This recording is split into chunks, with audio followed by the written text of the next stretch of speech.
crying little. Japan.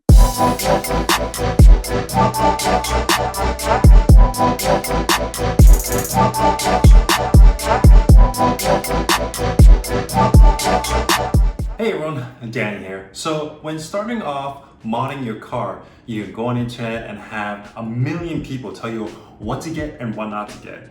To be honest, it can get very frustrating, especially when you're spending half of your savings into the investment that will probably not give you good returns. I compiled a list for you here today on what you need to do first for your BMW E46. First off, save yourself some money and get a nice set of coilovers. Suspension can really set your car off when you have stock wheels, and I stand by to this day that stock wheels and coilovers will look better than stock wheels and stock suspension. The good news is that there are a wide range of coilovers for you to choose from, whether you are in the market for $800 coilovers or $1,800 coilovers. There are a lot of good options out there depending what you're going to use your car for. An alternative solution if you don't have enough money for coilovers are lowering springs. Now, lowering springs might not be the best option because of the limitation. Once you get lowering springs, you would want more out of it and thus ending up with coilovers. The second mod that I would suggest are wheels. Wheels are one of the things that really personalizes your car and the way you want it to look.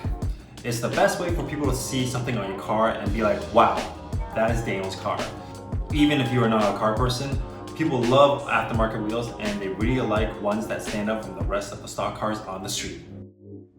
Wheels are probably one of the most easiest and cleanest mods that you could do on your car. Basically, you just unbolt the bolts, demount it, and mount on new ones. My personal advice on getting wheels are to get the ones that you really love, and of course do a bit of research on if it has been done to your car before. Now, on my end, the wheels that I have on the car are the SSR Type CRS, and these are track proven to be strong and light. And as a 90s kid, I grew up watching Initial D, so it was a no-brainer for me to go to the JDM route. My personal advice on getting wheels are to get the ones that you really love. And of course, do a little bit of research on whether or not the wheels have been done to your car so that you know if it fits or not.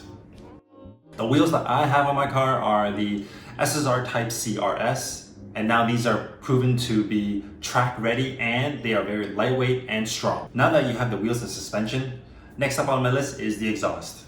This is probably one mod that will complete the overall feel of your car. The problem is though, a lot of people tend to mess this up by getting the biggest and loudest exhaust out there, then being labeled as a ricer and thus cheapening the overall feel and look of your car. The route that I went for is the more mature growl. The OEM BMW Performance Exhaust System is something that will not wake up your neighbor in the middle of the night, nor will it be too quiet for you not to notice.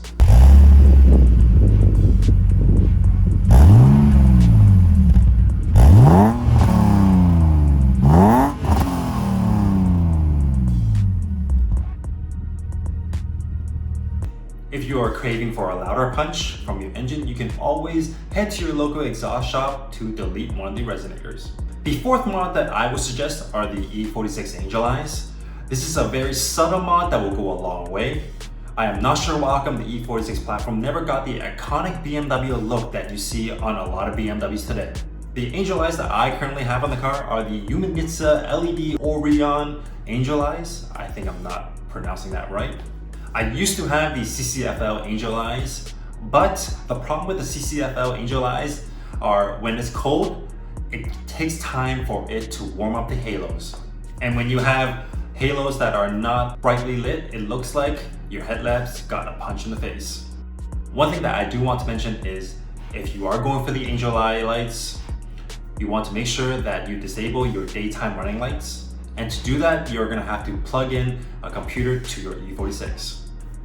The fifth and final mod that I absolutely love on my car is the OEM BMW Performance Carbon Fiber Strut Base. This brace is one of the most sought after braces in the BMW community, and it's no surprise that they are very hard to come by. This brace not only gives you the engine bling, but it also provides very good rigidity to the overall handling of the car. An alternative to this is the M3 strut brace that I have seen in the forums. This M3 strut brace will also work on non-M3 E46 sedans and coupes. And of course, this brace gives the same functionality as the carbon fiber one. Now, this last mod I know is something you cannot see, but it's a great piece to have to complement the wheels, the suspension, and you can always pop the hood during those car meets to show that you're not all about the cosmetics. There you have it, guys, my top 5 mods for the E46 platform. Now, I promise that I will get the interior mod video out there as soon as possible. It's just that the Canadian winter is not forgiving here and it's very hard to take my car out of the storage. But I promise that the interior video is worth the wait, and I have a lot of juicy mods in the interior that I really want to show you guys. Once again, thank you for watching, and I hope that you enjoyed this video. If you do, please like, share, comment, and consider subscribing. Till next time, see you later.